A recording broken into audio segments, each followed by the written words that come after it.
This is your daily real estate syndication show, and I am your host, Whitney Sewell. Today is a highlight show that's packed with value from different guests around a specific topic.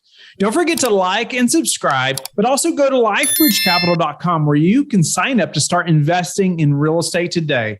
I hope you enjoy the show. Our guest is Ted Lanzaro. Thanks for being on the show, Ted. Oh, thank you, Whitney, for having me. I really appreciate it. I know a lot of people wonder about this common term, 1031 or 1031 exchange, and that's something we want to dive into today. But Ted is a certified public accountant and real estate investor with over 29 years of real estate consulting and investing experience. He's the author of the Tax Smart Landlord book of tax strategies for real estate investors. He's helped thousands of investors nationally save millions of dollars in taxes in his career.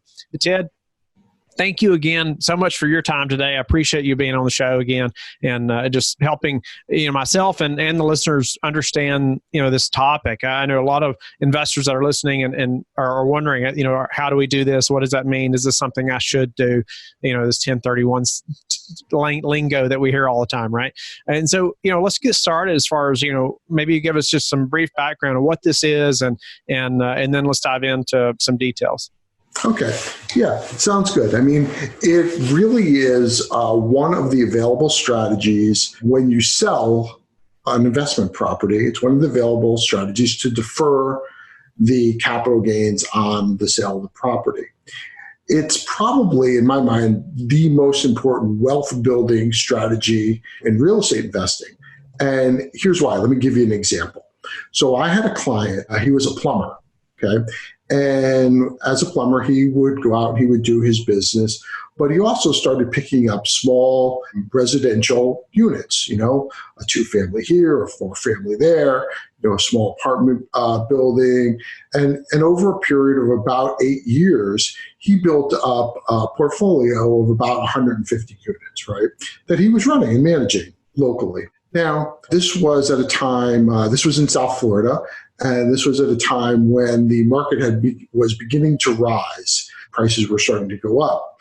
And so what he did was he actually sold his entire portfolio to another investor. And he would have had about $1 million capital gain on the sale of all of those properties. And so what he did was he decided, well, I'm going to do a 1031 exchange. And he went and he bought a shopping center on Main Road in Boca Raton, Florida, where I live, and used that shopping center as his replacement property. So he never paid tax on the $1 million. He just did this 1031 exchange and bought a replacement property for actually more than what he sold the whole portfolio for. So now over the next year and a half, he's fixing up this shopping center and he's putting new tenants into it, right? And the market's continuing to rise at this point also. So at one point when he's complete, he's got it fully rented, he gets an offer for it, which is $2 million more than he paid for it, okay? So now he's got basically $3 million capital gain. And so he's like, well, what do I do now? I'm gonna do another 1031 exchange. And so he took the proceeds from the shopping center and he ended up investing them passively into 6 AutoZone buildings in Texas, and which cost him a little bit more than what he had sold his shopping center for. But he's completely passive. It's a triple net lease, so AutoZone's paying all the expenses on the buildings. He has a management company who basically collects the rent, writes the mortgage check, and sends him the balance. And at that point, he's making about $40,000 a month, totally passive, and now he's retired, right? And so he's never paid he's up now like $3 million in capital gains and hasn't paid a cent in capital gains tax because he's been using the 1031 exchange to defer these capital gains.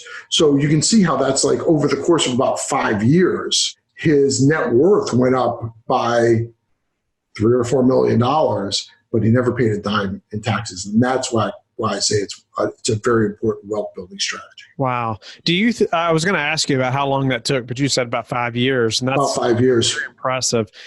Do you think that was the timing of the market of when he got in, or do you think that most people could do that in say 4 to 6 years?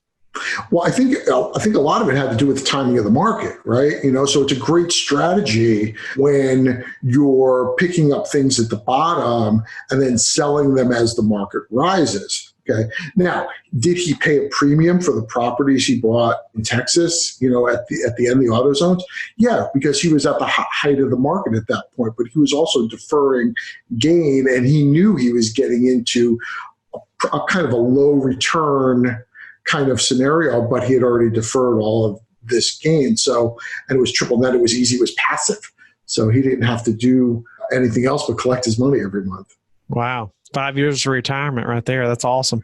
Yeah. So, what are some basic rules, some basic things we need to understand if we're looking at, this same scenario or being able to do a 1031, from one deal to the next and growing our portfolio that way? Okay, so the way it works is that when you sell a property, all of the proceeds of that property go sort of into escrow with what is called a qualified intermediary. It's somebody who facilitates 1031 exchanges. At that point, you have 45 days to identify properties. You can either identify up to 3 properties of any market value, or you can identify more than 3 properties, but they can't be more than double what the value of the property you're selling is. At that point, after you've done your identification, you then have a total of 180 days to close on those one or more of those properties. From a practical and investor standpoint, right? You don't start looking for the properties, the day of the closing of the property you're selling. I mean, you're selling a property. There's typically, but from the time you sell the contract until the time you do get through the seller or the buyer gets through their due diligence, right?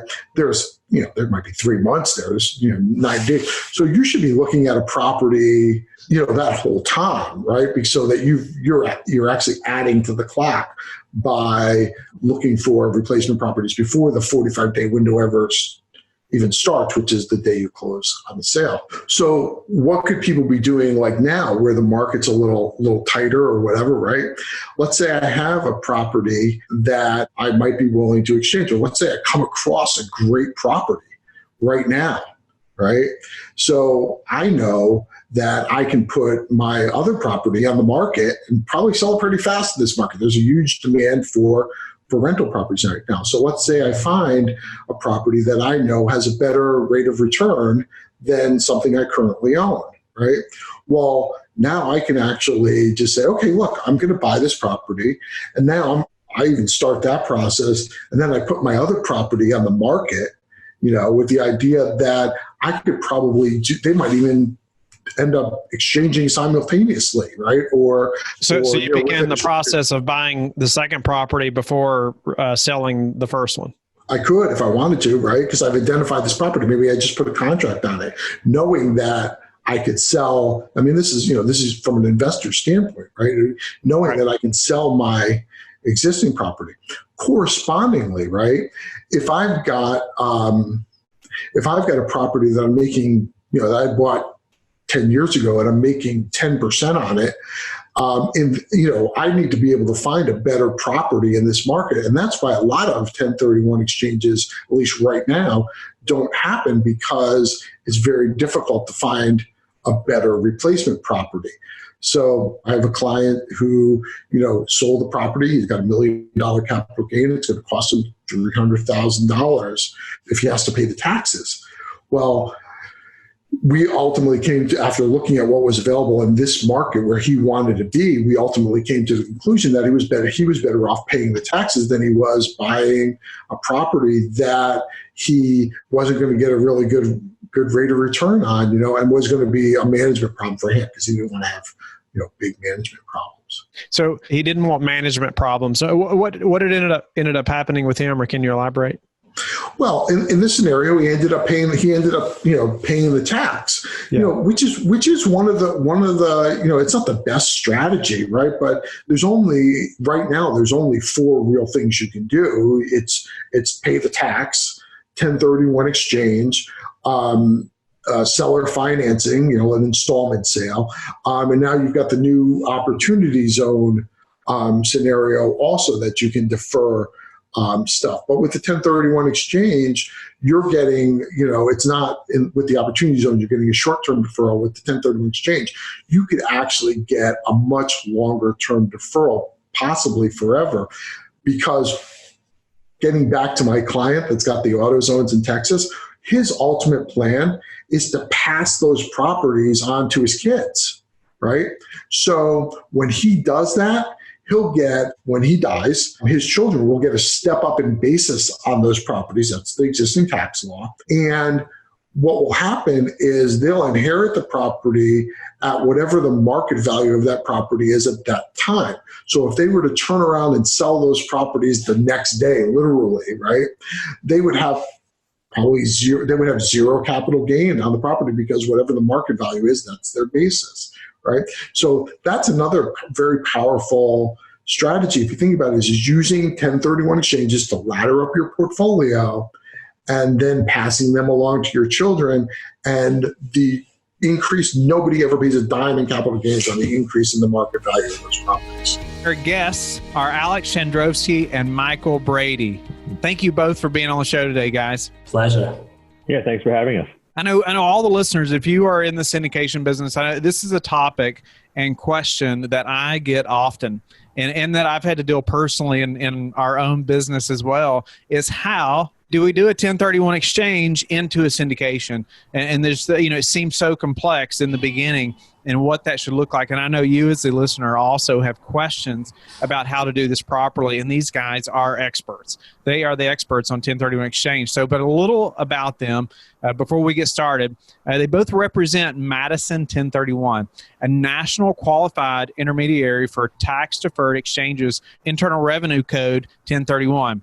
Alex is a Silicon Valley seasoned entrepreneur. Starting with a $3,000 loan, he built a multi-million-dollar catering business serving leading tech companies, including Google, Airbnb, and Facebook. As business director for Madison 1031, he provides clients with expert lawyer and CPA-approved 1031 exchanges. Michael is executive vice president at Madison 1031 and is a certified exchange specialist and attorney. He has over 25 years of experience representing clients in commercial and residential real estate transactions, as well as a wide variety of business transactions and commercial litigation matters, and has acted as general counsel to the title insurance company. So, guys, thank you all again for your time today. So I guess, get us started in this process a little bit. I was thinking about, if we have an investor that wants to 1031 into one of our syndications, what does that look like to make that actually happen and structure that, or make sure we're doing it legally and working with somebody like yourself? Yeah, so, structurally, you'll have somebody who sold a piece of property, right? They've entered into a 1031 exchange. Very critical that they do that before they close on their sale. They'll have a qualified intermediary that's then holding the money, right? They have 45 days from the closing of their sale to identify their replacement property. So you want to work with them very quickly to get them to identify your property. And specifically, they should identify the percentage interest they're buying in your project. So if they're buying a 10% interest, they should say, I'm buying a 10% interest in 123 Main Street, Dallas, Texas, let's say. So that's important.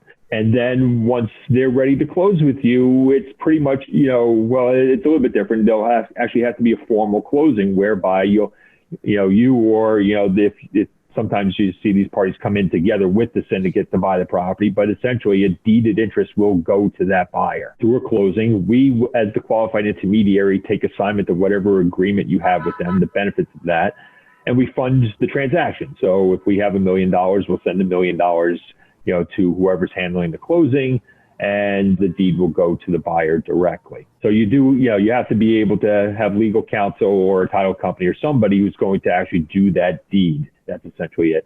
And certainly legal counsel should be involved in what we call a tenant in common agreement between the parties. So, sorry, William, I'm just going to jump into a question to Mike because this is really fascinating. So question, Mike, does a syndicator require agreement from the other investors to be able to bring in 1031 exchange investor? Well, that's a good question. Essentially, it's going to depend on whatever that syndication agreement provides. So typically, the limited partners in a syndicate don't have much control over how things are structured.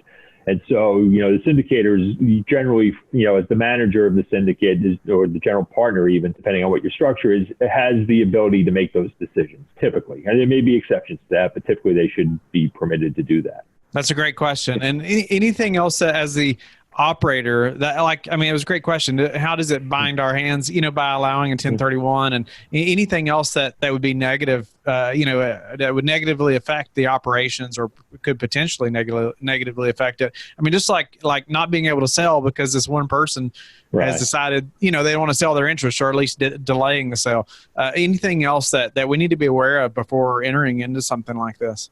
Well, the other problem, of course, is that they also have the right to sell. Right. So it's their property. They can sell at any point that they can find a buyer. So you may, be in business with, John, and John decides to sell to Mary, and you may not like Mary. And typically you can structure things. You can have things like, right of first option. So the syndicate may have the option if John wants to sell, they have the option to buy John out rather than let John sell in the free market. So there's some protection you can have there. Fair market value, obviously. Those are the typical headaches that you face with the 1031 investor in a syndicated deal. I mean, there's some other structures you can set up that I'm not seeing too much in syndicated deals, but people are using things called Delaware statutory trust on the institutional level, which is a different structure. It's similar to tenant in common. We can spend an hour just talking about Delaware statutory trust, so we won't do that. But that's another thing that people on the institutional level are looking at. Whereas they used to sell.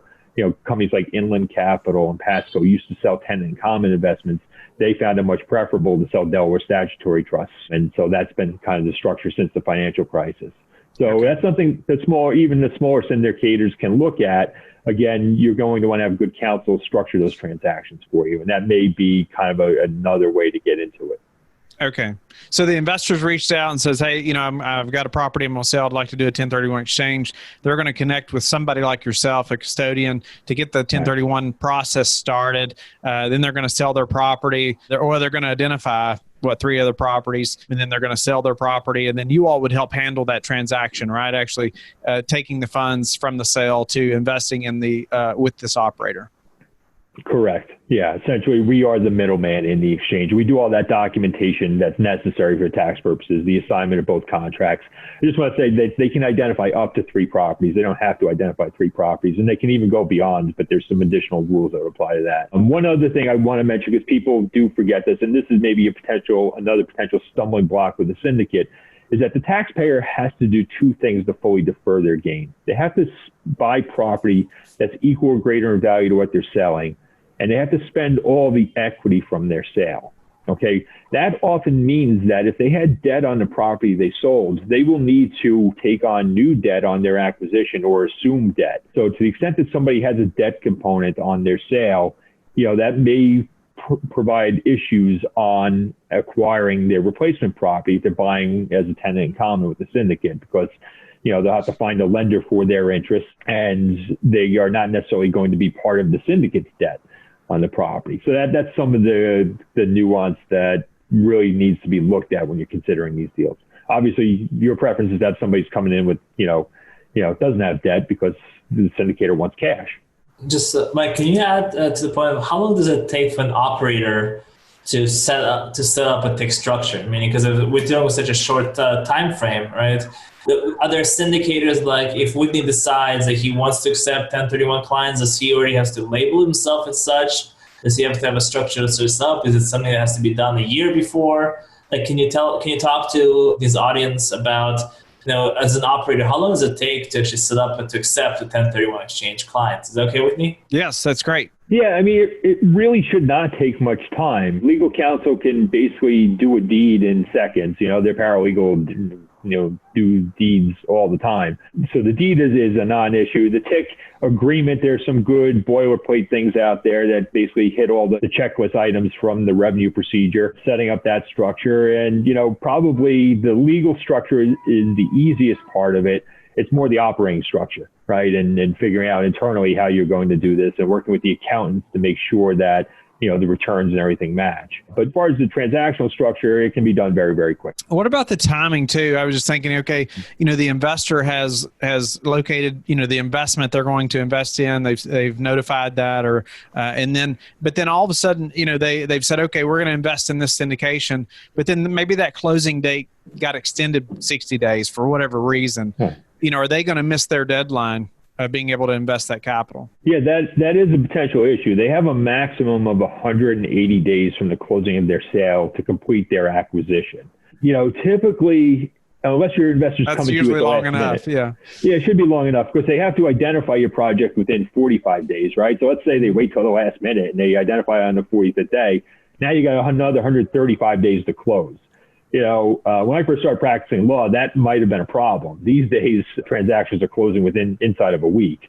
So that's not typically an issue. The 180-day requirement is usually the lesser of the two evils. The 45 days is usually where people stumble. Anything that investor needs to be aware of that they may not know when they're partnering, with an operator like that? Because to me, it really seems like, more of a partnership because you're giving them quite a bit of control here. If they're having that ownership, says, like you said, this needs to be somebody that or potentially have done business with maybe before or something like that. You're not just bringing in somebody random to 1031 into your deal or that's never been in real estate before. But anything else that they need to know that could negatively affect their investment or, investing with an operator? Yeah, it's a typical. We always talk to people about, investors. Anytime you're buying a real property, whether it's a syndicated deal, whether it's a standalone property, whether you're buying an institutional Delaware statutory trust or a net lease property for a Walgreens or something like that, you got to kick the tires, right? I mean, there's no guaranteed returns out there. People hype a lot and say, you're going to get X, you're going to get Y, but we all know how real estate works. And especially, we're in a hot economy right now for real estate. So you got to take a look at the upside and the downside as well.